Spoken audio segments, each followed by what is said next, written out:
Hello and welcome to another episode of WhipChat. My name is Christian, and this week we are joined by Blake Gorey. Hello, Blake, and welcome to the show for the second time. Thanks for having me. Yeah, absolutely. Again, Yes. What our viewers and listeners don't realize is that we had a bit of a technical difficulties a few minutes ago, and we're having to restart the recording. So thank you for your patience, sir. And so Blake is, if our listeners don't know, is the craftsman behind SmokyMountainWhips.com. He is the one that creates the amazing snake-looking whips, not snake whips, which is a type of whip, but whips that look like snake heads, snakes eating eggs, and they are absolutely stunning. Truly an unsurpassed craftsman. Thank you. Blake is also a musician and has an art background, having gone to the school of the Savannah College of Art and Design. And you mentioned on your website, I didn't mention this earlier on our first take, but you said that one of your favorite parts of the job is bringing that childlike smile to people's faces when they get their custom whips made. That must really be special, especially when you're trying to bring your art into the world and you put your heart and soul, but I'm sure into your music as well as into your whip making. Tell me about what does that feel like? When someone gets a big smile on their face? When you see that smile on someone's face. You said it's your favorite part. Yeah, because I feel like I'm basically a toy maker. I'm a big kid toy maker.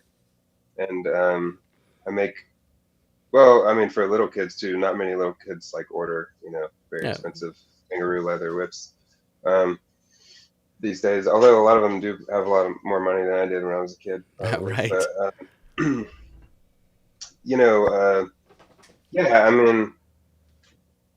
it's just bringing out I'm basically a big kid.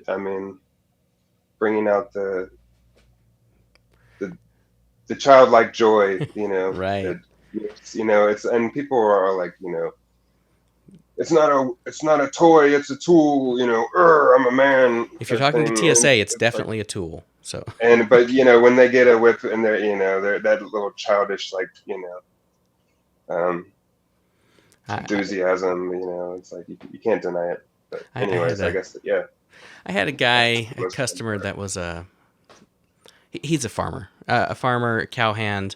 He has a rancher. A farmer in Texas. Are you sure? Can you believe it? We have a rancher here, and he has a bunch of cattle, and he was probably 350, 6'8", big old boy.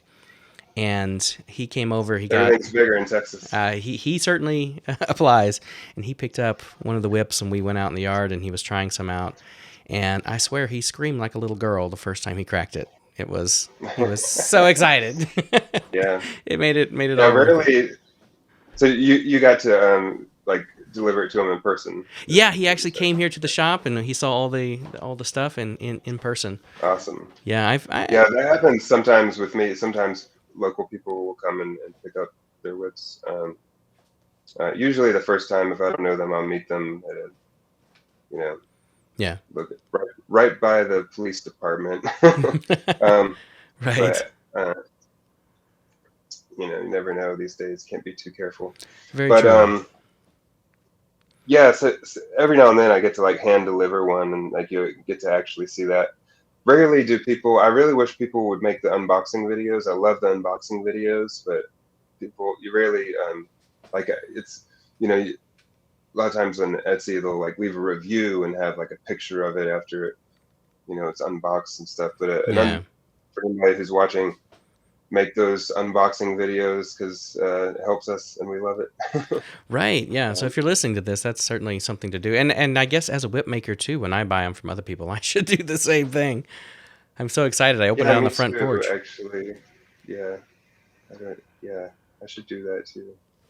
I haven't done that. I should take my own medicine. Right. Speaking of being creative and being that toy maker, I mentioned this earlier, and we talked about it briefly, but I think you made some really good points about that creative process. Actually, I'm going to bring up the page here, so our listeners, our audio only listeners, will have to switch over to video or go over to SmokyMountainWhips.com and see what we're looking at. So we're looking at here a picture of one of your Pythos signature whips. This beautiful snake eating another snake that's at the Yeah, that was the transition. first one. The first, yeah. This is one Prototype. actually this was the one that won in LA, right? 2020, Yeah, 2019. in 2020. Yeah, that's absolutely beautiful. Can you talk about a little bit about your creative process, similar to what you mentioned earlier that no one else heard, where you're how you come up with these sort of things? What your vision is, uh, or about this in particular, yeah. maybe. Let's see. What did I say Well, before? it's okay. Just Um, how no, did you yeah. make this? How did you invent this? I guess for me, maybe I didn't say this earlier, but I have what the doctors call an overactive brain, and I can relate.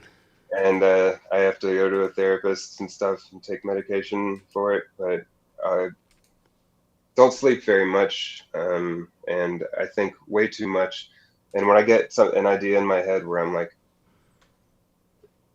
I think I can do this, and there's like it's like a journey that you make of like, I think I can do this till I can actually do it, and then a little bit further to make it work, and look good, you know. There's that aspect of it too. So it's definitely kind of like a mountain that you have to climb and then come back down from it and be like, this is what these are the tablets that I took, Right. the elements that I took from and then put them in the ark and make an Indiana Jones movie about it. I don't Right. know, but yeah. So it's just a lot of hard work. It's honestly, but I think who said this? I can't remember. It might have been Einstein. It's like 1% inspiration, 99% perspiration. Yeah, absolutely. I um, could believe it with this. These are amazing. I think so. Those the ones on the left there went to Daniel Corbell up in Canada, and then the ones on the right were for Adam Winrich at 2020 WhipCon. He liked the design, but he wanted stock whips, and he came up with that sort of design where it's on the grip of the stock whips. Yeah. So Wow. I think those came out a little bit nicer. I kind of like perfected the design a little bit more, and it keeps like going through. Like Daniel wanted me to make like dragon heads. People are always like, "Can you make a rat head like Todd Rex?" Or this guy recently was like, "Can you make a horse head?" And I was like, "No," but If you just squint, it makes is a horse head. Right. yeah. No, that's awesome. You earlier you showed a piece that you were working on with some ideas in nylon. If you could bring that out again, that was where you work on various Oh right. ideas. I think that's instructive for other people that are working on new things here. So Yeah. here, So yeah, go ahead. yeah, I mean, for me, like I feel like I can see things in my head and see things pretty well, but when you're working in the third dimension, especially with like so many different like strings and strands, whatever, Yeah, yeah. like it's really hard to like wrap your mind around it. So you have to like make prototypes, or I do anyways. I draw pictures, do Hmm. prototypes, figure out what's going to work. Because I mean, I wouldn't want to go through the trouble to like make a whole whip if I wasn't sure if like one little thing wasn't going to work. So make sure I get that little thing to work. And like I mean, a lot of people, it's like always practice your knots. Yeah, I yeah. used to like just constantly practice my knots and like tie Oh, knots around yeah. everything Nice. like this. And I still do uh, that. I used to just tie them or practice by tying them around my finger, Yep. make little like ring knots with them. Don't tell my And yeah, boss this I is. may have had a strand of kangaroo in my pocket all day today for that reason. I think I always have strands of kangaroo in my pocket. Um, thank you. And yeah, this so the Adam has some whips where I did this interweave where I I, had tried to. It's like a had to figure this ridge. out with nylon because I'd never seen anyone do this, and it's kind of like similar to a grapevine hitch, but it's like strands going this way, and then there's one strand spiraling around that way, and then this part like actually is interwoven with that. It's basically just a flat strand crocodile ridge braid. So yeah, there's a lot of this Wow. going on. I'm like trying to figure things out. It's like a problem, and it drives me crazy if I can't figure it out. I'll like lose sleep over it and have nightmares where I'm Oh no. remaking the thing over and over and over again. Whoa, for It's like real. when I'm doing it in my dreams, I might as well just wake up and go in my work room and do it in real life, you know? Yeah, exactly. That's wild. I can certainly see how you've worked through this. You have a half the prototypes are in real life and half of them are in your dreams. Oh my goodness.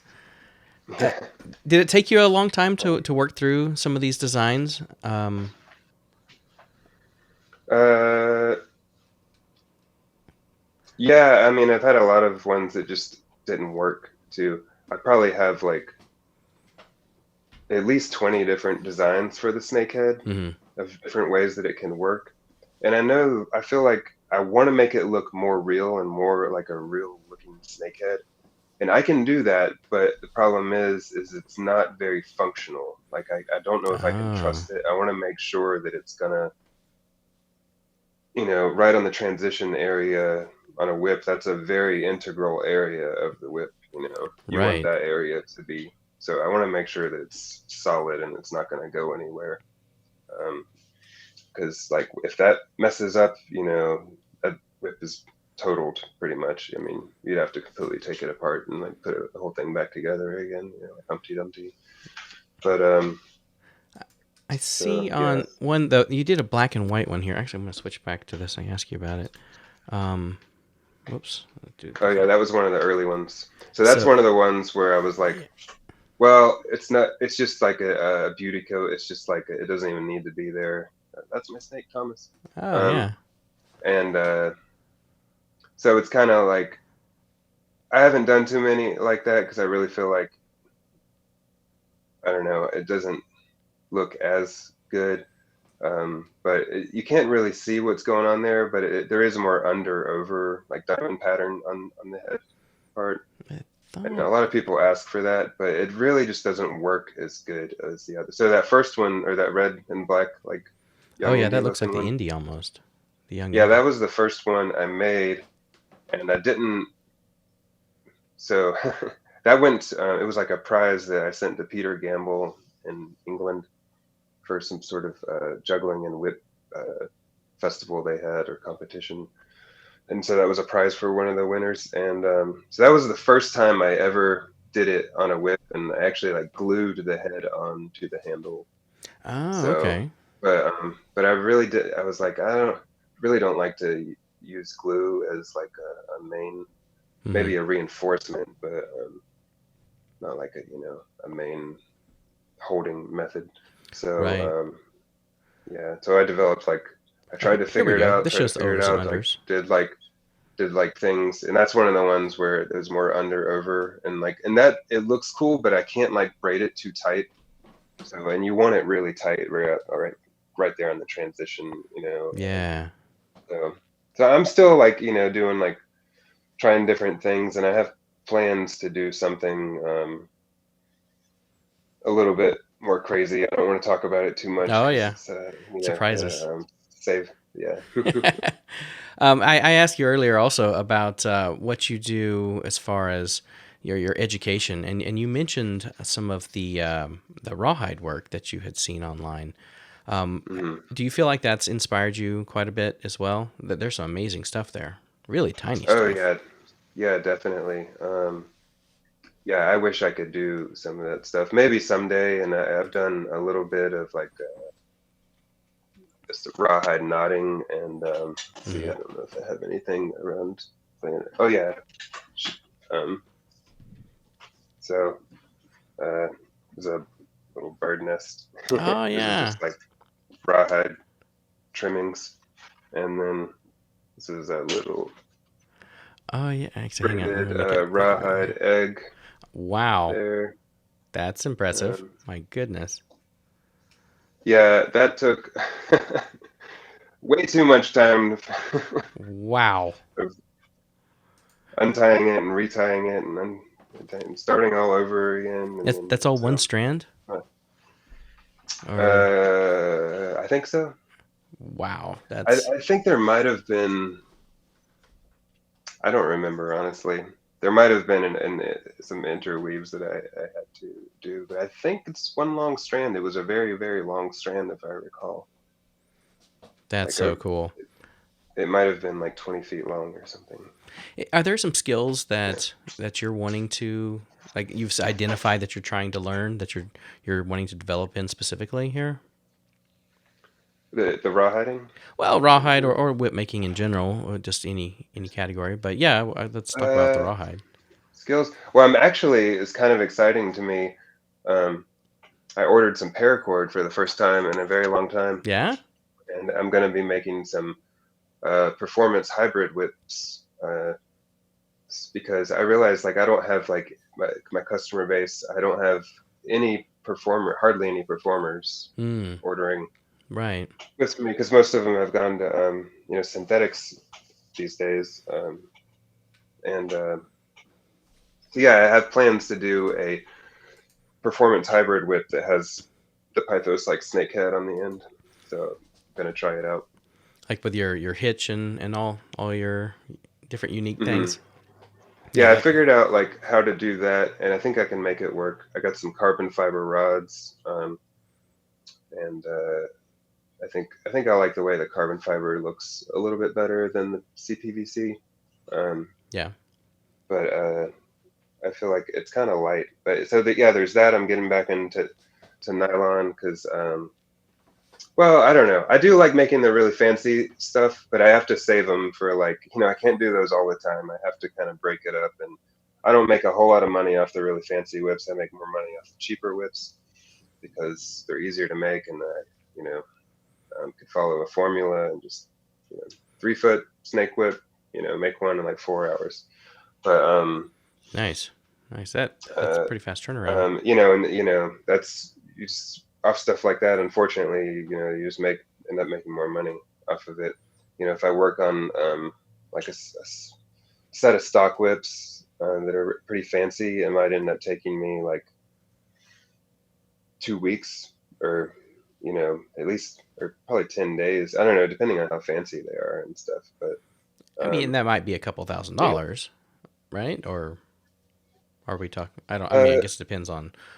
But yeah. Well, I don't know. Like it'd probably be more like I guess it depends on how fancy, but like 12 to 1400, like $600 to $700 a whip, and but yeah.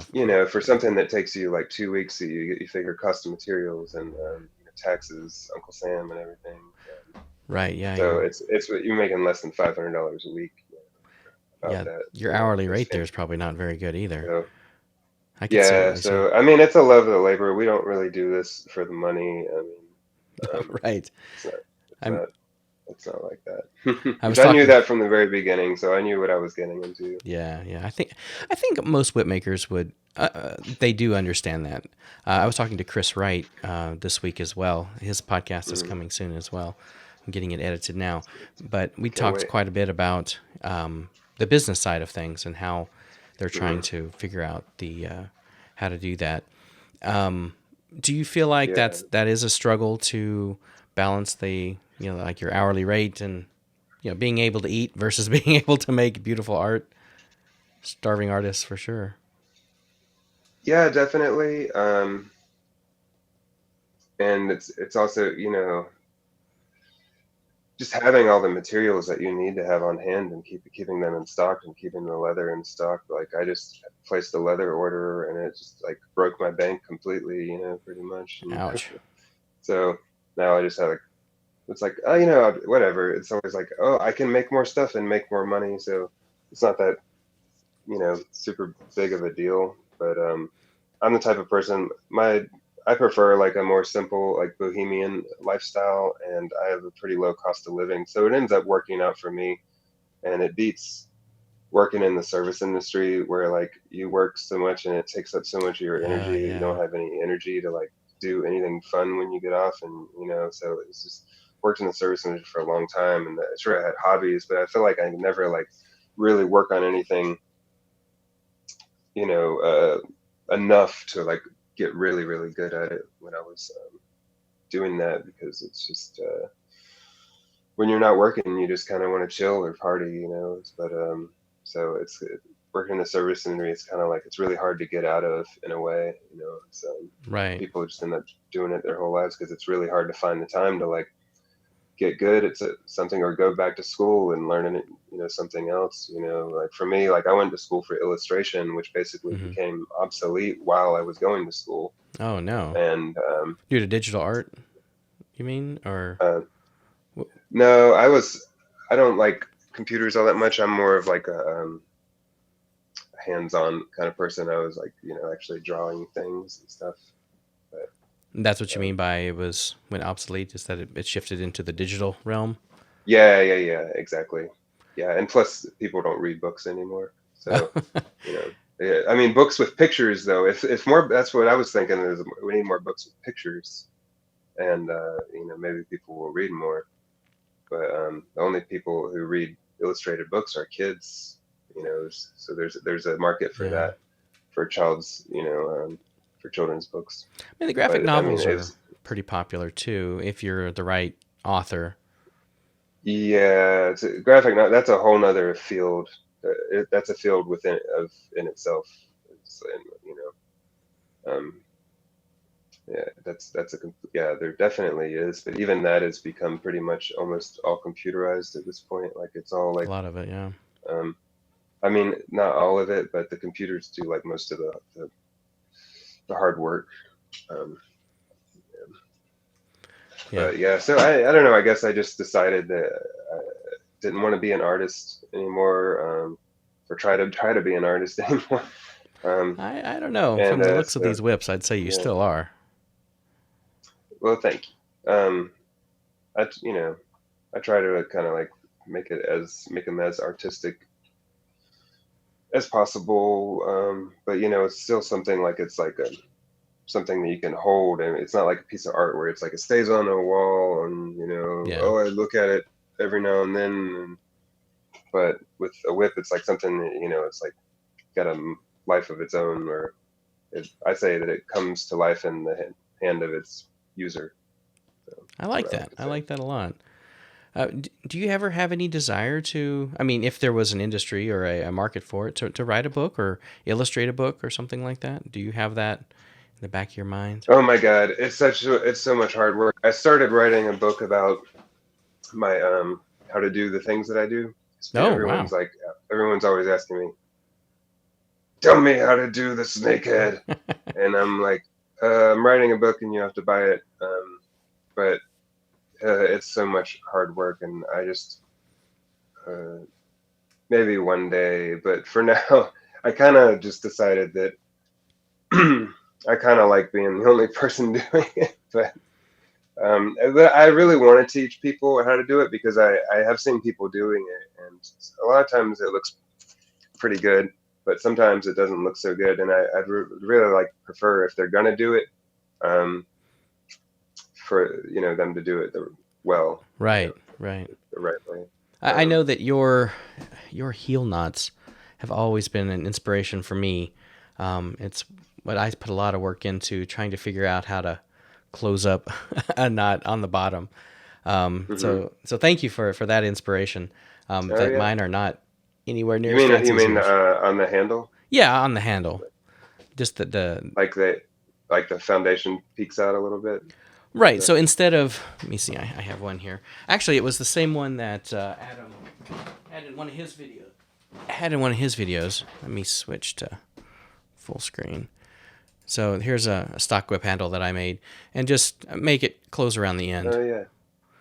Oh So yeah. Oh, on that side. Yeah. Okay. right. So Yeah. instead of leaving it open like you would do with an indie Hmm. whip with this a 5x4, or Hmm. raising it up, doing the interweave to bring it around the end. Yeah, I remember when Adam like made a post about that, like some like he learned how to do it and then he taught everyone how to do it, and I think you made a little video of you doing it or something I'll be like proud to that. say that my video came out before he started saying all that. So Oh, really? Oh, okay, wow. just barely. I My was like, timeline's messed up. no, it was super. It was all kind of within the same year. Hmm. All that happened, but maybe he Yeah. was talking to other people Uh-huh. about it. But yeah, Yeah, it's cool when like the whole surface of everything is braided. You know, the right, whole thing, not even like yeah, normally like that part is just like a little with nylon, like a little rolled up piece of nylon or something like that. yeah. Um, so Um, that's really cool. I was talking to it was probably Chris yesterday as well. Um, he did one long Turk's head that went from the heel all the way up the handle, Oh yeah, I saw that. and then he Yeah. did an interweave in that to fill in where it swells around the ball, and Yeah. that's very inspiring, and it looks very similar to some of the Hmm. work that you've done actually. Yeah, I think I got to touch the one in LA that you're talking about, I and yeah, think it it was, felt like really comfortable. And I did something similar. I did like a let's see, contour handle one of the, I that I've think, seen yeah, done before. like this one. I think this coral snake is that one. Uh, Similar idea here on the right, but you mean how the knot closes on the end? yeah, but it also continues Hmm. over the, unless it's you've just lined it up perfectly. Looks like it Yeah, no, continues the so same yeah, the strands. knot, it's still a separate knot, but it's just the same principle. Like the overlay latches onto the knot. I see, I um, see. yeah, but I That's could so do. cool. I mean, I could do that. Um, I've done that. That's just basically what you call a square start. I mean, and it's just a 4 byte square start, and but a square start can be like any amount of bytes. I think it just means that you don't have loose strands on the end; they're doubled back on themselves. Right, right, Um, okay. and I really love the way that looks, and um, that's yeah. Yeah, I do keeping that a those. lot, especially in the Pythos designs, like the doubling, plaiting backwards on the handle. Okay. So you actually plait it backwards. So you what weave in the snake head and then work your way down to the heel. So Yeah, on those I do. Yeah, I mean on the stock uh, whips because the snake head's facing that way. oh, true, true. I see. When you're dealing with, especially with the higher plat counts, do you keep any diagrams, or is this like just all in your head? Like even when Um, I'll show you one that I was practicing, like just the normal square start is hmm. I still lose track in my head with what's what. So not to keep Hmm. going back to me, but just practicing, just something like Hmm. that. For me is that's where I'm at. I'm a long ways from your work, No, that obviously. looks really good. That's I don't know. I think uh, I might have used the diagram to begin with. I think when I first learned to do it, I used a jig, and then I realized that's kind of unnecessary. So I just hold it in my hand and use my fingers to kind of like wrap Oh, the strings around the fingers, or I just hold it in my hand. And it becomes difficult if there's a whole lot of strands, and you might have to like crimp them down with some hemostats or something, right, right. or like just a paper clip would work, like a spring clip. Um, but no, I don't ever use diagrams unless like it's a knot that I don't know how to tie. But in that case, I would learn how to do it and remember, commit it to memory, and then because when I had trouble with knots when I first started. I could only do like one knot, and it was not okay. But I learned I think mainly from Nick Schrader. I tried to learn from Bernie's videos, but it was so dark, and he always worked with black leather, and I was like, I can't see shit. Whoops, I don't know if I can say that word. Um, It's all right. but um, yeah, so I learned a lot from Nick Schrader's videos, and I basically learned how to tie the pineapple knot from his tutorials, Yeah, yeah. and some of the other knots. And then there was Paracord Guild. I think had a a lot of good instructional videos on YouTube. Um, Yeah, those are but yeah, amazing. yes, I for if I'm doing like fancy two-tone work, Hmm. I'll use the graph paper and draw it out. I've never used that face plat thing that people use. Yeah, I've I used it a prefer to little bit. do it the hard way. It is on the computer. If you and the computer don't get along, although you could print it out, Yeah. it makes it. I've played with it, Hmm. and it is kind of fun just to be able to erase easier. Work on Hmm. pattern and say, it's a little too busy, and then change it around. Hmm. But maybe that's easy enough if you're just doing it on graph paper, or you do Yeah, it. I mean, I don't know. I'm sure it definitely has like its pros and probably mostly pros with the computer. But I guess I don't know. I just try to. I don't know. I'm old-fashioned. I like to do things the hard way. No, if it's your I like to creative torture process, that's myself. okay, right? That's But it's that's fun you. too to like when you have a graph pad that's completely full of just designs. It's kind of like your sketchbook, to Oh yeah. journal. It's not like I can't carry my iPad around with me and be like, oh, look at all this.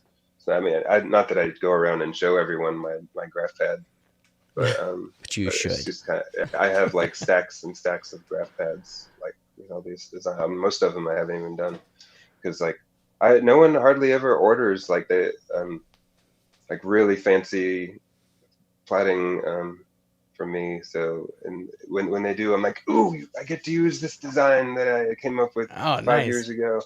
And Is there any that you would like to show off? I don't want you to, you know, reveal any um, secrets here, but like I would love to see some of what it looks like when you're in your creative process with your what do you call it when you're an artist and you have um, your well, portfolio sometimes here. I do this for like whip taper to like figure out Oh yeah. the diameters, and if I'm not sure, anyways, Hmm. a lot of times I just kind of use a specific formula that's in my head.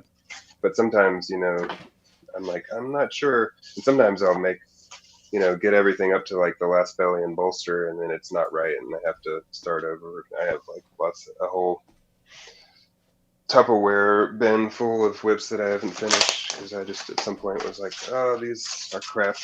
Um, Yeah. but a lot I, of things it's just like little doodles, oh yeah. Oh, that's and beautiful. sometimes I see it on other people's whips, That and looks almost and Aztec. I plot it out and I figure out what flat count it needs to be. And this is one I did a little while ago. Oh wow. That Um, looks like a snake skin almost.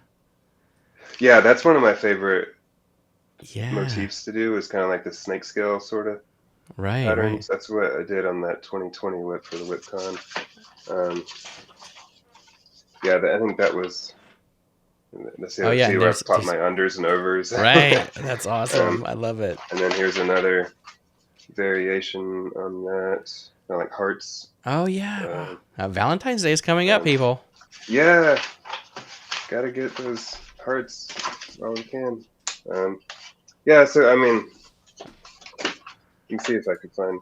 Oh yeah, this is the actual one that I used for the 2020 whip. Oh But I wow. didn't end up doing this because a I lot of like times that a it like lot. stuff looks cool, but Yeah. it doesn't actually work because you have that many overs, and Oh yeah. It then would the move strand won't around. stay in place. Yeah. You know. Oh, So a it lot of looks really times good things are though. like, I wish I could do that, but it just won't let me do it, or at least I haven't figured out how to do it. If there is a way to do it. So yeah, I mean, I could Oh keep that. going on Oh, that's and so on. And cool. oh, here's one with Angel of Death. Oh, Uh, cool. Okay, people, if you're listening to this in Memento audio only, Mori. you've got to come back and check this out. That's a cool one. I hope to see that Yeah, in I a want whip to do that sometime. one at some point. So that's a 40 plat, I think. Whoa, Yeah. that'd be cool. Well, I love it. Um, and I do hope you write a book and some of this stuff is in there and can give some people some ideas, even if it's not the snakehead. Um, I Hmm. mean, those sort of showing you that creativity and how you go about.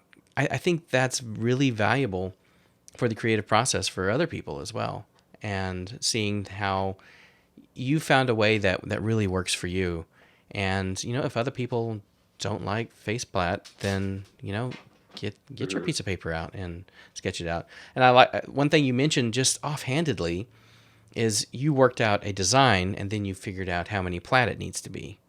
I've always heard people going the other way. I have this big of a whip and I want to make it 16 plat, or I want to make it 24 plat. And that probably partially comes from my experience with nylon primarily, but I don't see that creativity going that direction versus the other way, having that artistic expression as your primary goal and then working backwards from there. I really think that's people could learn a lot from you there. So. Yeah, that's interesting because it's something I've kind of encountered with nylon is like I want to do certain designs like when I do these performance hybrid and maybe do like a little fancy handle with like the 275 cord. But then I was like, oh, I can't do 40 plat, it's too thin, and so I can't do my certain like my snake scale designs because they're all pretty much in 40 plat because the way they work. I mean, I could do it in higher plat counts, but or you could get a bigger handle. Than that, I could do it in 20. What's that? You could do a bigger handle too. Yeah, you could. Thicker handle. Thicker handle. So I was actually experimenting with a couple. So just some different designs. So using the 3/4 inch versus half inch, and if you have thin over the 3/4 inch, it doesn't feel that much bigger than 550 over the half inch. It feels very similar in your hand. Oh, really? Okay. Because of the thickness of the 550. If you're using, I could see that. Or if you don't have anything over this. But this is interesting because it doesn't flex almost at all. So it feels very different than this, and you get a little flex from these. So something to play with. But especially if you're going to do a handle with leather over it. I don't know if you were thinking doing 275. You mentioned 275, so that'd be nylon. No, I'd probably make them like all nylon, because it's like a lot of, not a lot, but I guess Adam Winrich at the WhipCon this past January. Well, it's still January. Yeah, it is, isn't it? Last day of January. This is a leap year too. Yeah, he was like, I don't want to use your whips because the plaiting is so nice, and I was like, that's what they're for. You're supposed to use them. Right. And so I guess I need to make some cheaper whips that people will like want to use more. But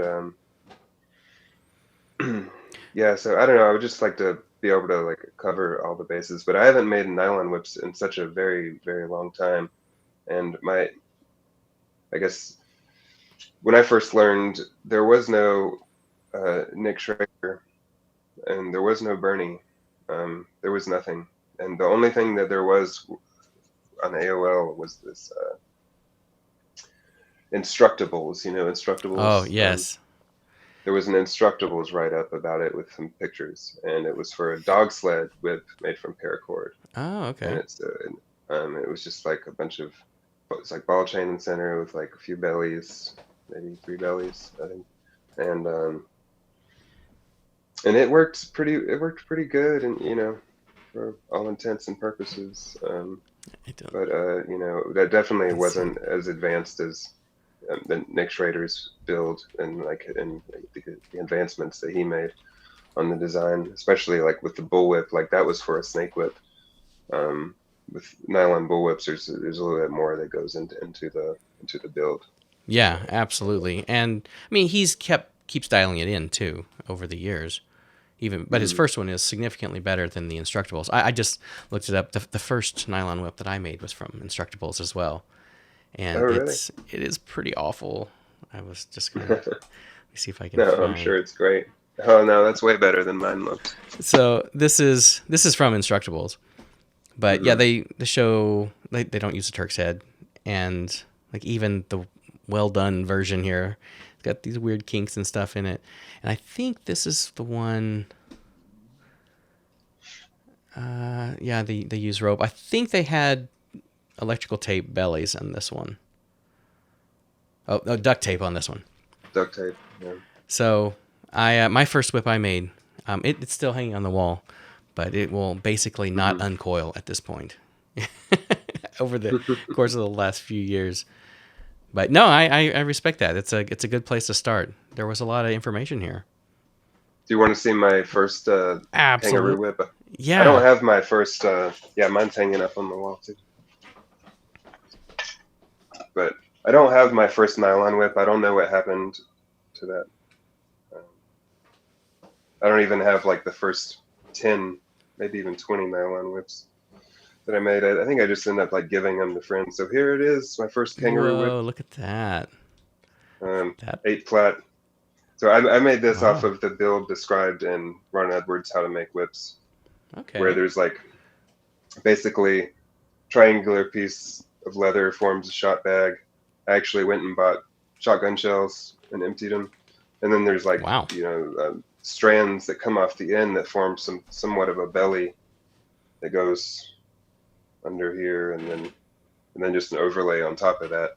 Um, no bolster or anything. But yeah, that's it. It was just one piece of leather. I dyed it. Wow. Um, It looks great. and It looks great. you can see like how the dye will, if you hand dye your leather, and I think I actually did a pretty good job dyeing it, but it definitely Yeah, until you just brought it close, I couldn't tell it was different. sunlight. It doesn't like sunlight, and it doesn't like leather dressing. When you put that on there, dye does not like that. Oh, it So, starts to come off. so if you're into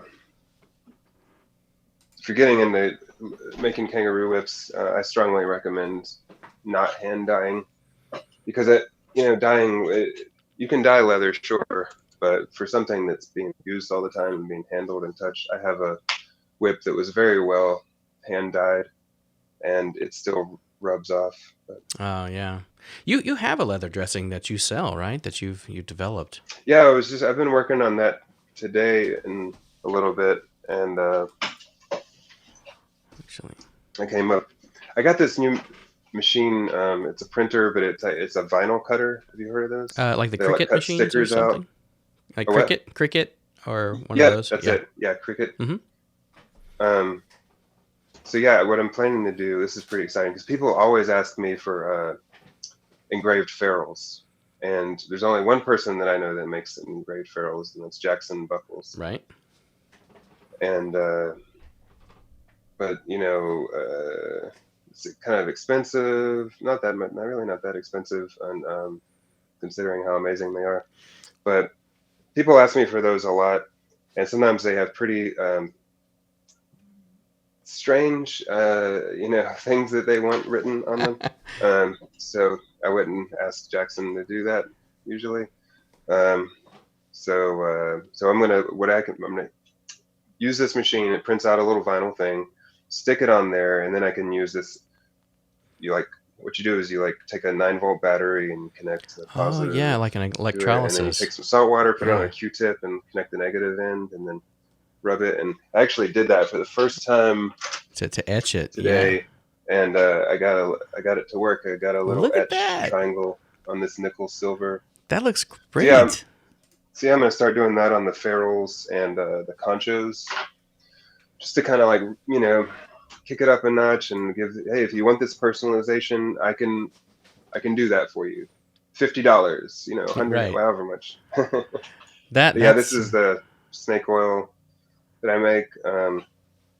I've like talked to a lot of people, and everyone's all about Picards. David Morgan says Picards. It's got to be Picards or Aussie Phoebing's Aussie leather conditioner. right. Um, and I used to use Picards like exclusively. And then one time I got a batch, and it smelled like straight up motor oil, and I Ah. was like, and then it started like irritating my skin when I was working with it. So I don't know if I have an allergy to whatever is in it, but I know it's petroleum based. Right. It's basically petrolatum that's in it, and which is cool and all, but I don't know. I just kind of like using all natural things, and plus I'm very stubborn. I like to make everything myself. do everything myself. And so, uh, anyways, yeah, I've kind of like tweaked this a little bit. Like I ended up like adding some glycerin to balance the pH level a little bit Okay. because I think the pH level was a little bit off. And some people think well, it has lanolin in it, which lanolin, I don't know if you've ever smelled it before. It smells like sheep's. Right. Yeah. It's very very distinctive. Sheep's wool. It smells like sheep's wool. So it has a very like gamey aroma to it, but I've been kind of like Pappy's, I adding think, more. is based on that as well. Yeah, you got some, right? Yeah, I You got got I some. got some of yours, and I Pappy's Dubbin. Have you used that? Oh yeah, so That's yeah, a I love lanolin the base. Pepe's Dubbin. Casey Tyler told me about that a while back, and yeah, I get like a gallon of that every 2 years and go through it. And that stuff. So I use the premium Dubbin, and I just use that for all the internals. I Hmm. don't use that for the overlay. It darkens leather quite a bit because there's probably There's some other things in there mitzvah for sure. oil in it and tallow, and it says like tannery grade talons or tannins. Right. So but yeah, that stuff is I highly recommend that stuff for like the internal part. For the I feel like for the overlay, it really needs something like more that can like protect it. That's got like either wax in it or Okay. something. And a lot of people, I put a little bit of glycerin in this, but one thing I've noticed and that whips get bloom, they get mold. And I've been trying to figure Oh. out. I have one actually here that I just cleaned earlier because it had bloom all over it, and it's like it's mold basically. I was like, why do some whips get it and some of them don't? Why? I still don't know. But one thing I read is that glycerin, if you put too much of it on a whip, on leather, it basically attracts moisture to it. Um, Really? yeah, that's what I read Hmm. in a very, um, well researched sort of like document type thing. And I can't remember where it was I saw that. But Is- anyways, it looked like I could trust what they were saying pretty much. and that would be so. How do you incorporate that into to what you do? Well, yeah, a little bit of glycerin is it's a good emulsifier, emollient, and like a binder. Right. So when you're combining like several ingredients, it's also a natural preservative too. Hmm. So, but in soap, if you think about soap, when you after you take a bath and you use soap, you put it on your skin, your skin feels nice and soft and Right. moisturized, and so yeah, it's basically helping like the water like absorb into your skin. Um, and but with leather, you don't really want that because you don't want like water like being sucked into the whip all the time. You want something on the top of it that's gonna like resist water, Right. You want to like repel it. keep it from coming in. So what I recommend what I do now is I put a conditioner that's not glycerin based on the strands before I plait them. Okay. And that way the plaiting soap doesn't actually like absorb into the leather very much. It just sits on the surface, you know. Interesting. So Okay. I believe in plaiting soap, and I know a lot of people would use like Johnny likes to use the Aussie leather. Whatever works for other people, that's fine. I just prefer the plaiting soap. I like making it. It's kind of like part of the process. Yeah. But Yeah. yeah. So anyways, it just sits on. It just helps the strain get braided, and you get the tightest possible weave, and then once it's done, I always like clean the whip with with like a leather cleaner, and then I hit it with more leather conditioner that's not non-glycerin based. Um, Okay. So different and well, I than your use the snake oil. snake oil. No, I use this. I use the snake oil. I mean, it has a tiny little bit of glycerin, but Okay. it's not like some things like saddle soap, is like nothing but glycerin, pretty much. Um, and So if some someone's conditioners, like a lot of them, they won't tell you what's in them, but if you go on their website, they actually are legally required by the state of California to tell what the ingredients are. So if you look hard oh, enough, you can find the ingredients of things. And a lot of things, skincare products, the first ingredient is either glycerin or propylene glycol. right, right. I think They're it basically just was. fillers, you know. I think it was Morgan's recipe or Ron Edwards with the uses lard. Yeah, I used to do that. Um, It I certainly was darkens getting it a lot. tallow from no, from Puerto Rico, and they weren't like rendering it proper, and it went rancid. Oh, But tallow shouldn't go rancid like ever because it should not have any water left in it. If it has water left in it, it'll cause bacteria to form if there's no preservative added. But yeah, lard. Yeah, that manteca stuff you get from the grocery store. right, Yeah, I used to exactly. use that. I got a bucket of I that over don't there. use that for plaiting soap. I use tallow because it doesn't darken the leather quite as much as lard does. Um, so I've noticed that it doesn't. It might be a little bit slicker than tallow is, and might help it slip more. But yeah, I don't like using that manteca lard personally. If I what I would recommend is going to your local butcher shop Hmm. and getting it, or you can order it online. But you want like Just like beef tallow. the most pure form of like tallow that you can get. You know, like the stuff that I get from the local butcher shop is really good. It's like hard as a rock, pretty much, even though it's at Nice. room temperature almost.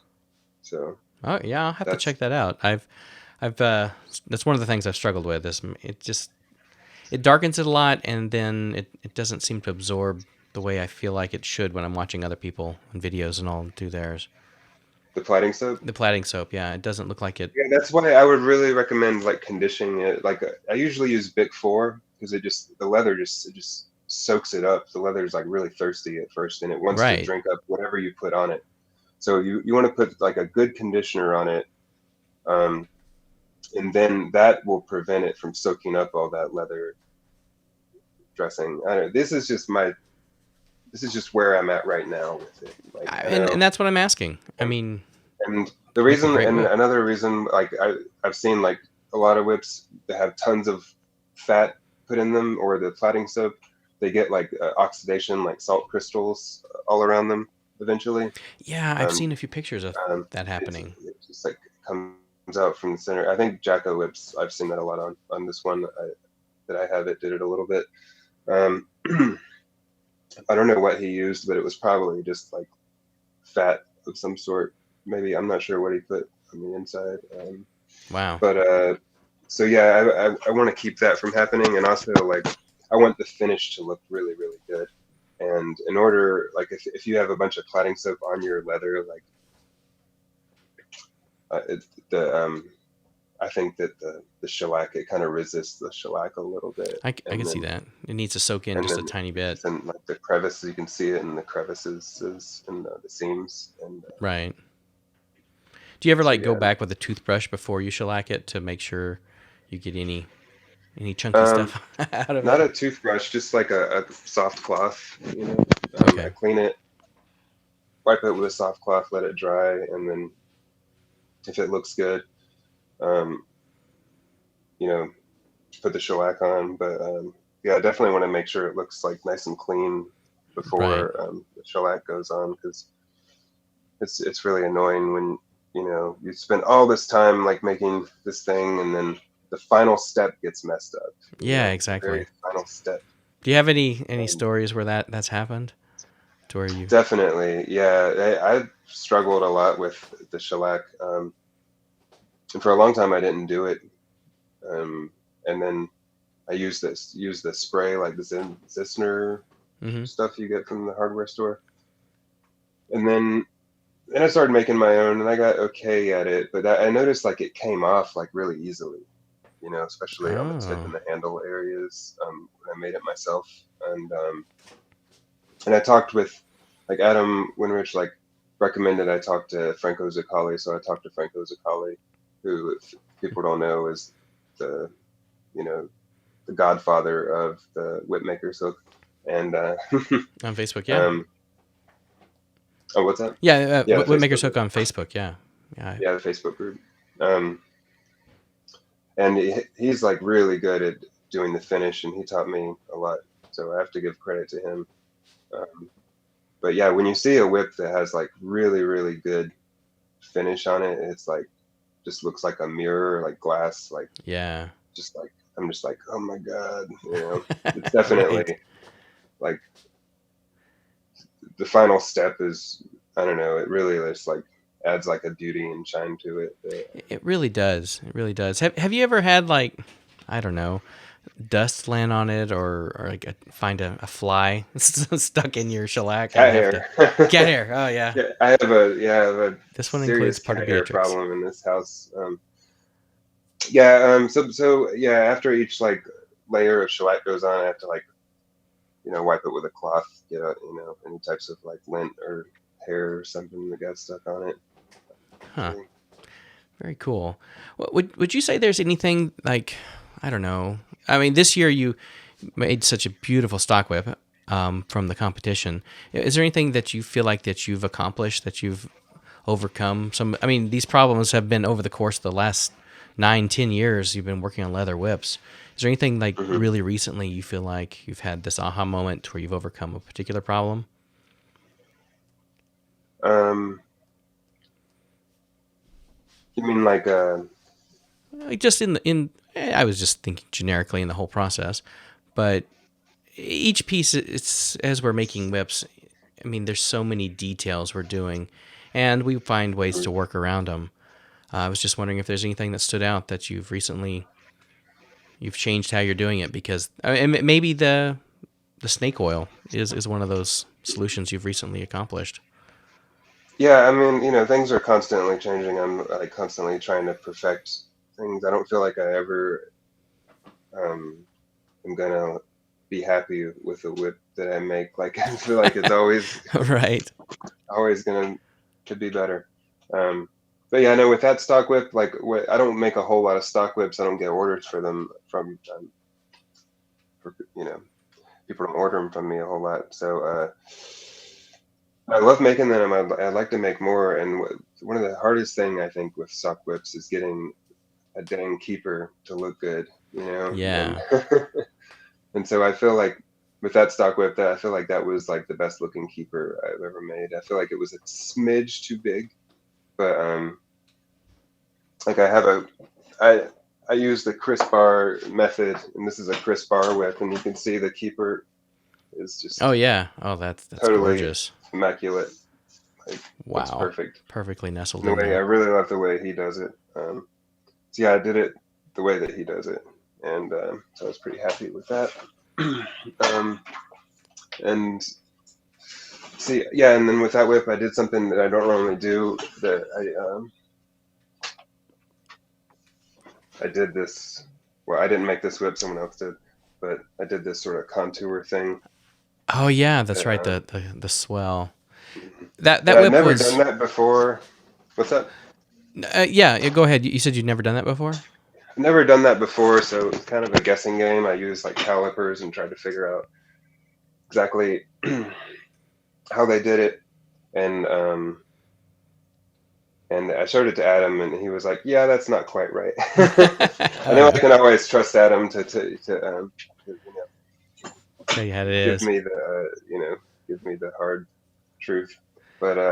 But yeah, I know I agreed with him. Like, I mean, it was still felt pretty good, but it wasn't like 100% perfect. Like, it's amazing how much like millimeters matter. In Right. terms So of did you have to swell the strands slightly to cover that area and then taper them again no, past, or? no, it's just I guess what I would call like packing. I mean, strands.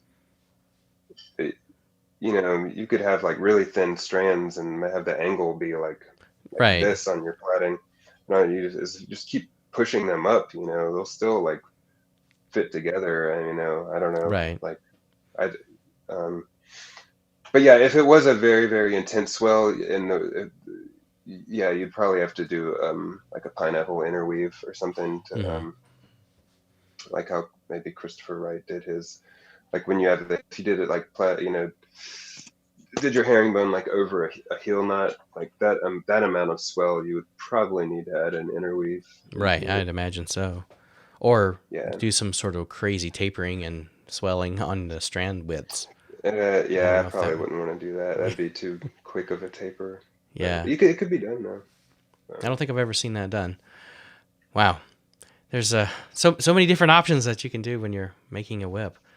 Um, one thing we mentioned earlier, I was just looking down at my notes and thinking of, I have so many questions, and I want to be respectful of your time, especially since we're doing this for the Very second cool.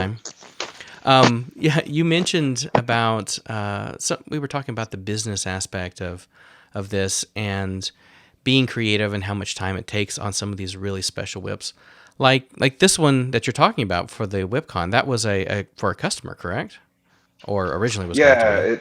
it worked out pretty good where like it was time to make his whip and it was close to the time of the WhipCon and I was like, hey, how about, you know, I'll make it a little bit fancier and we enter it in the whip convention Nice. and then I made the whip and or maybe I was like still making it and then I decided to just like go out there. So I decided like really last minute, maybe like 2 weeks or probably less than 2 weeks to to go out there. So I got my tickets and made my lodging reservations like super last minute. Wow. But Well, luckily I got in at the Portofino because that was right. a lot. That's where all the cool kids were hanging out. I'm glad we got to hang out and got to chat a lot. It was really fun. Yeah, me too. It Yeah, was that's really always like the cool. funnest part of the trips is just talking to everybody about stuff. Being around other whip makers, it's Right. like a It is rare opportunity. amazing to see how many are there, and that. I mean, we're. I mean, I say we as if I'm any sort of competition, but there's not. It doesn't feel like people are super competitive. Yes, there is some trade secrets that people keep to themselves. Yes, there's some. Hmm. Um, I mean, you have your own customer base and so forth, but you mentioned earlier about you feel like the whip demand out in the world in general is sufficient for the number of whip makers we have. Do you see that tapering, growing, or shrinking? Um, how many billions people on there? 8 billion people. True. How many whip makers can you Less than that How by many, yeah. by a few. Given there are a lot of nylon whip makers, but what I've noticed is they kind of come and go. They might have like a Yeah. 2 or 3 year run with True. it, and then they get sick of it, or they realize they can't make enough money doing it. So Right. there's a lot of part-time hobbyist makers, but and in terms of like leather kangaroo whips, there's like very few people who do it professionally, for their main source of income. Hmm. Um, and then yeah, I don't know, like on that subject, was something my girlfriend, I guess, thought that I should mention is that this recent customer, I guess he's looking into getting into whip making, and he asked me some questions, like some advice questions, and yes, one of the things he asked me was like, what do I think sets me apart from other whip makers, Yeah. and why is that good, and and I thought about it, and I was like, that's really not the attitude that, that I have, and that I don't think any of us really have. It's like Hmm. what makes me better. And I told him, I was like, it's really what we all have in common is really what makes us good at what we do, Right. and That's a it's good point. and the thing that one of the main things we all have in common is that we're just big kids. But other than that, um, we're always trying to get better. Look at whips, learn from other people. You have to be humble in this sort of community. You can't be like, my stuff is the best, and all these other whip makers are just shite. Right. Which some people probably definitely do have that mentality, but luckily I think There's a they're few pretty of them. few and far between. Um, but um, yeah, I think it's just cool that we can all like get along. And sure, there are I would really wouldn't call it trade secrets, but it's more of just like how bad do you want to know. Right. Um, How hard have you already tried too? Is another question. yeah, yeah, that's the thing too. Like if someone buys a whip from me, I'll probably be more likely to tell them things, or be um, be more helpful to them, but not necessarily. Like other whip makers, ask me questions, and I ask other whip makers questions. But I feel like I wouldn't. I'm kind of stubborn. Like I like to try and figure things out on my own, and then if Yeah. I can't quite figure it out, then I'll be like, Peter, Peter Thorndike, will you please help me? Ah, Will you Peter please? makes a beautiful whip. Would he be Yeah. someone that you look up to for? Oh, definitely. He's just such a great guy, and he's not just whips, but he's kind of like how I am. Like he's always doing something. He's always making something. He's just he makes knives, he makes fids, he makes pins, he makes all sorts of stuff. Like he showed me a picture. He made a mallet out of all of his old leather conditioner bottles that he melted down and turned into a hammer. And I was like, are What? you kidding me? Are you kidding me? That's awesome. um, so yeah, I think that's that's just whips are just kind of like one of those things. It's like um, it's almost impossible to make a perfect one. Yeah. I would say. Well, maybe not out of nylon, but out of leather. I would, 100% perfect. I'm talking Right. about like So you don't feel like you've ever had one that you just, I'm not going to send this out. This is the perfect one I made. um, So, no, I've definitely had those moments. Be like, after all, why shouldn't I keep it? But that's no. It'd be. I'm a whip maker. I'm not much of a whip user. If I keep it, it's just gonna hang on the wall, and then I'll just like look at it every day. yeah. Like, my precious. Um, Right. I love uh, it. no, I'd rather it go somewhere else. Be somewhere else. Uh, but I one of these days I will make myself a nice whip, and because I make whips and I'm like, oh, this is gonna be a display whip, and then somebody buys it, and I'm like, all right, I'll make another one, and then someone buys that one. So I guess it's good. I can't complain that Well, yeah. people buy them, so that's good. Yeah, But that is good. Throw enough money at you, you'll probably sell anything, right? Uh, that's I mean, when you were out at WhipCon, I haven't had a good excuse to show it, but I did buy some stuff from you. One of them was a hat band, yeah, you did. which came out beautiful. So this is a whip that will actually crack. That is on the hat. Yep, little heel knot. It's great. Yeah, Thank those you. are fun. I love just like little Oh, whips. Like I feel a lot of people make them. I've got one from Johnny Ogren here. It's a little hat band bullwhip that he oh made. yeah, Um, that's so and cute. I've got A little this snapper. is a little snapper from Paul Nolan. Right, right. Um, I think he sent this to me because he felt bad that my whips took so long to get. Oh no. That I ordered some other whips from him. Yeah, but both amazing whip makers as well. Do you feel like you've learned things Oh from yeah. each of those guys as well, Johnny and Oh Paul? Or yeah. yeah, Johnny. Yeah, yeah, yeah. Definitely. Yeah, yeah. When you can get a hold of Paul, yeah, you'll.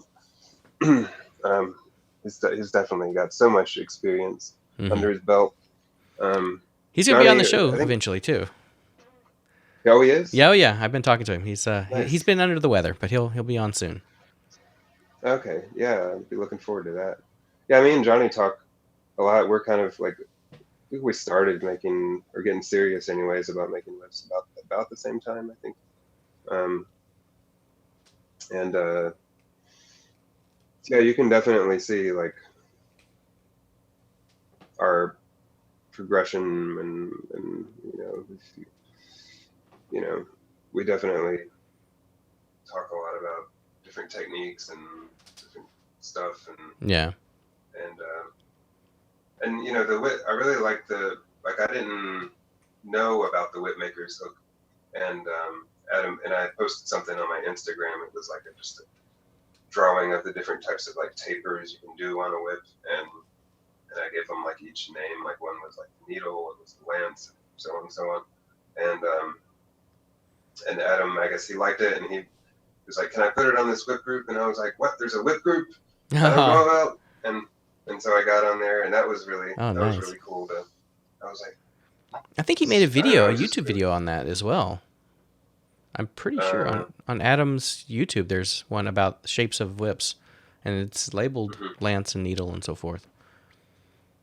Yeah, he used that picture and he put it. I don't know, but yeah, I don't know if I'm the person that coined the term lance, but you definitely see that in a lot of whips, especially like the older indie whips. Yeah. That thick swell at the end of the handle, and then it usually like after about 12 inches it'll like taper back down. Right. So yeah, I mean, taper is probably one of the more difficult things, I would say, to like weight and taper, like they kind of work together. So that's still something I'm always like trying to figure out and get better at. And lately I've been more thinking about like bolster materials and like trying different bolster materials and stuff like that, because I've always used either veg tan cow or the kangaroo, pretty much. And I've been experimenting with using chrome tan leather. Yeah, okay. I think Johnny said I think it was Johnny that said he's doing something similar. Yeah, I think for some of his builds he uses the chrome slits like Terry Jacka did. And I know Alyssum Iris is doing some stuff with that. And yeah, I think it's interesting. It's just a different kind of school of thought with using chrome in internals. Right. I don't know if it's better or, it's less traditional than using veg tan, that's for sure. But yeah, so I'm kind of experimenting with doing chrome bolsters, different kinds of like, chrome tan leather is like more heavily chrome tan, which is really soft. So that's like a light chrome tan, which is like upholstery, yeah, type of leather in like a car, like a nice car, anyways. It definitely would fill it, but I don't know how much structure it would give it, depending on how soft it is. Yeah, that'd be interesting. I'm sure it goes back to the tradition, like you said, was being most of these whips were made in Australia, and kangaroo was what they had. Now here in America, the cattle, at least especially here in the South, Texas, the cattle culture is so huge that I have cowhides, which are not great for your overlay strands at all. But you can do it though. You can get tons of great hides. Yeah, I think we've lost your mic on your headset there. But did it finally go out? Yeah. Okay. Give me one moment. And we're back again. All right. So we've got we've covered a lot of material today, and I really appreciate your experience and your wisdom covering so many different aspects of whip making here, and for, well, honestly, letting me get to know you. Glad to help. And for getting to know a lot of people in the community, even though we can't see them. I know that podcasting and YouTube videos, I feel like I get to know these people, even if they never meet me or they've never, or vice versa, I feel like I know Mr. Beast just a little bit, But yeah, no, it's great that you're doing this. So it's awesome. Well, thank you. And helps people out a lot, and helps anything that can like bring the community more together, because we're all just like kind of spread out. We're all over the place. We really are, and it's a shame. And yeah, when I first started this back in the virtual WhipCon back for 2020, that was it really showed how much that people enjoyed it, and I enjoyed it, and so thank you for doing this with me. I do have a donate button on my. I'm setting it up now, so if anybody wants to help keep the podcast on the air, that'd be helpful. It's over at WhipChatPodcast.com/donate. But if somebody wants to buy a whip from you, from Smoky Mountain Whips, and have a beautiful stock whip or bull whip, and maybe they'll let you put some beautiful high plat count designs in there. Get that If only. skull, right? I think they should. Somebody needs to have that skull put in there that you... Was it the skull, the Death Angel? Is that what you called it? Angel, yeah, that one. Somebody Angel of needs Death. Angel of Death. Somebody needs to order that. That's amazing. But Yeah, that's one of the ones that would actually work, I think. so, what's the best way for them to get a hold of you to order something like that? Go to my website, contact at Smoky Mountain Whips. That's my email, contact at Smoky Mountain Whips, and then the website is just smokymountainwhips.com, and then there's a link to the email on there. And so I'm trying to only use my email to discuss business and orders, because I've noticed that there's a lot of people on social media and just the internet in general, like doing fraudulent scamming, like Yeah. pretending to be other people. And I don't know why, especially in the whip world, you think, they could pretend to be some famous like shoemaker or something like that, but whatever. If you just go to my website, smokymountainwhips.com, that's definitely the best way to get in touch with me. Awesome. That's what I recommend. And you could make them one of these beautiful, beautiful whips. And maybe it would win first place at WhipCon one year if you time it just right. Maybe. All So right. I don't know, like next year, I don't know how we're gonna do it next year. If Johnny's gonna judge it again, or I was thinking that it would be I don't kind of know. cool if like the person who wins That would the be year cool. before is like the judge for the next year. Maybe, I don't know if that, maybe not. Well, we should talk to Adam. Adam, if you're listening to this, yeah, that's an idea for you. But actually, that's a horrible idea, because I don't want to judge. I don't think I could be up to that job. Like when I was actually think about it, it's so hard being like, this one, I'm always gonna like give more points to the more artistic stuff, So But I think that's valid for who you are. And there is some of that when you know who the judge is going to be, you should make a whip that's appropriate for that type of competition. oh yeah, So I think that would be a valid, because you know what a good whip feels like, you know what a good whip looks like, and you know what it takes to make more or less. one. I would say you do. and Yeah, you've I mean, dealt with a some bunch of them. people who are better at whip cracking than I am, I think can be. I think it would be good in the judging to have like someone who's a celebrated whip cracker, as well. Maybe one person who's a whip maker and then a whip cracker. I think that would be cool. a good.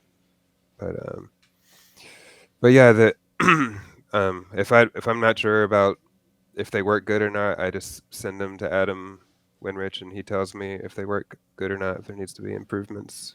Right. I mean, if it's not blatantly awful, I could see how he would have that finesse to be able to feel the differences. Yeah, totally. Yeah, he's been really helpful about, especially with stock whips, which have been kind of like a.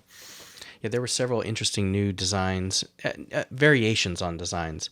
The 275 cord has been very popular, and there were several new makers out there. So Chris Wright, on our episode when it comes out, you'll hear about it. But he was talking about how he was developing the Justin Bretsky signature one that's weighted a little differently for what Justin does with all the body contact work versus the stuff that Adam makes normally versus what he had made previously versus what, and on and on and on, all the different 275 makers. And they all are basically following the same formula in a way, but they tweak it just a little bit, and they have their own tension that they pull at and so on, and they all feel different.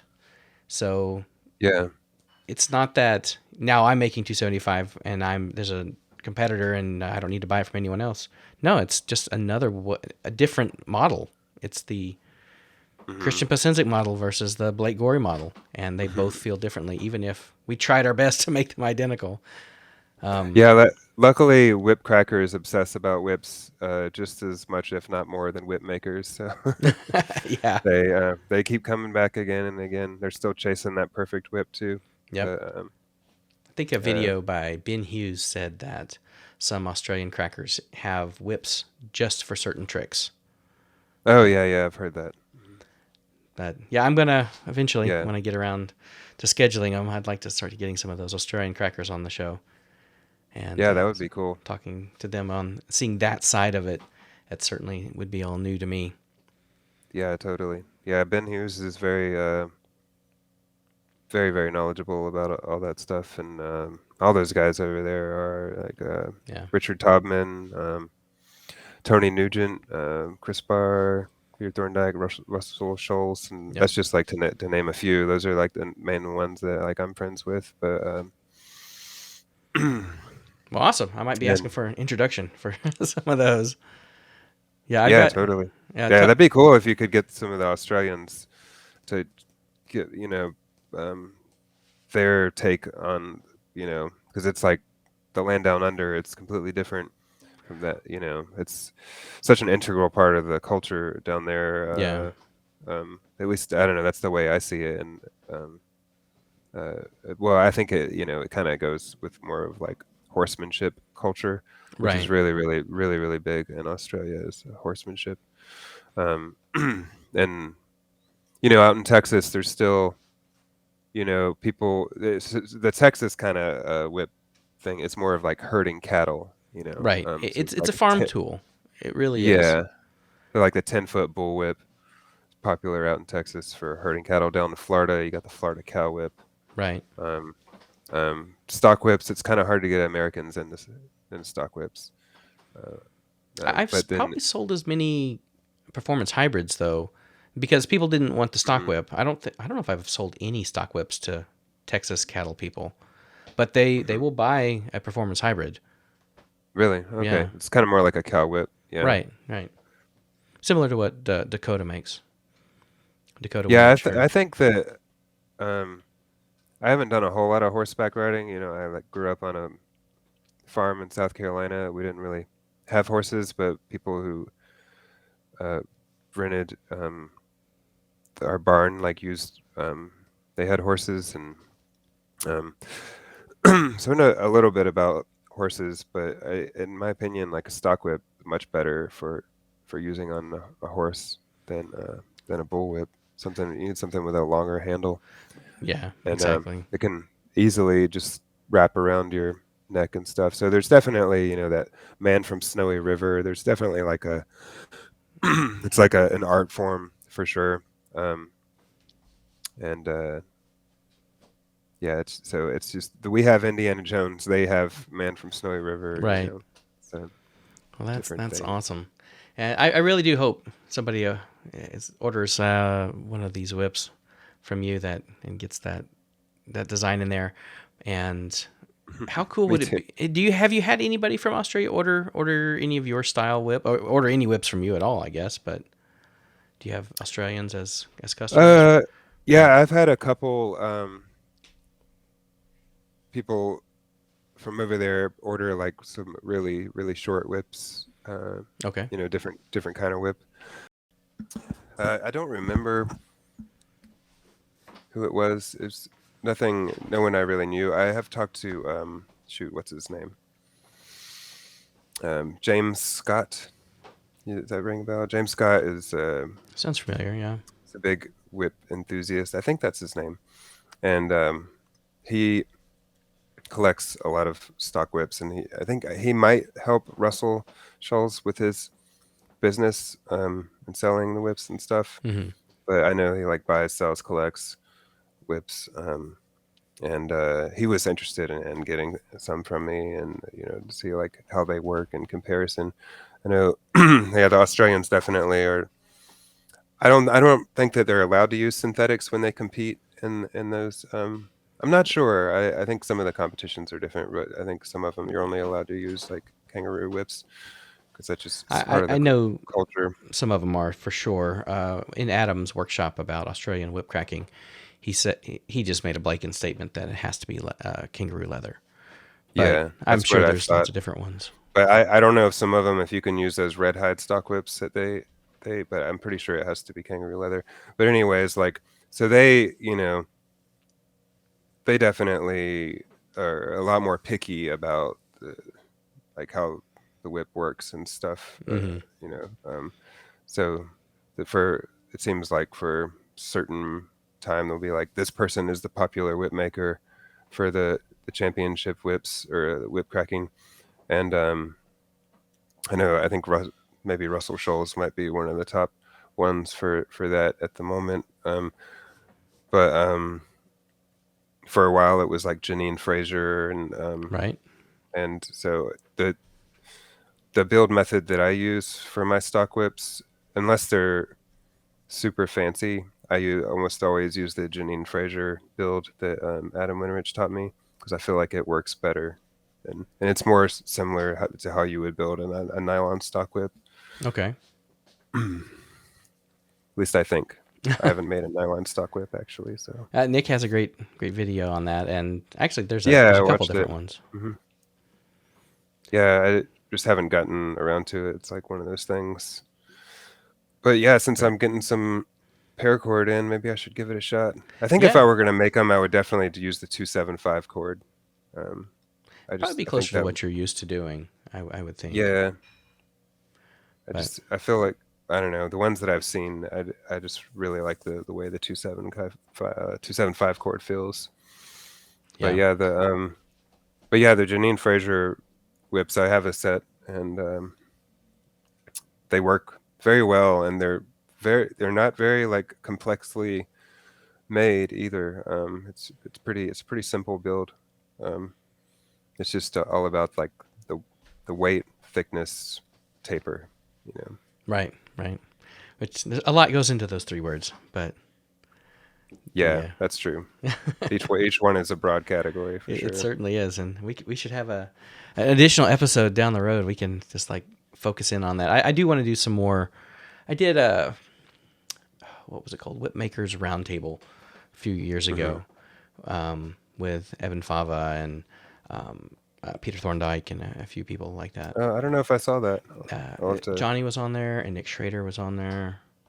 But okay, cool. Yeah, I could post a link on when in the description on this or something. It was on another YouTube channel I was doing with Evan. But yeah, it was really good. But and what we were hoping to do, and maybe we'll pick this up now that I'm podcasting more, is like pick a very, very small topic, like fall hitches. And we're going to have all these whip makers just talk about it. And if you have 6 people talking, you can easily get 10 minutes each. That's an hour-long podcast. Oh, yeah. And we could really dive into it. And then the next time we'll talk about crackers, or we'll talk about just overall, pick a really small topic. And I mean, I'd love to have you on something like that. You have such broad experience with amazing whips as well. But fall hitches, snakehead hitch. That's right. That's only if you want a normal hitch, go to somebody else. That's the right way to do it. Snakehead hitch.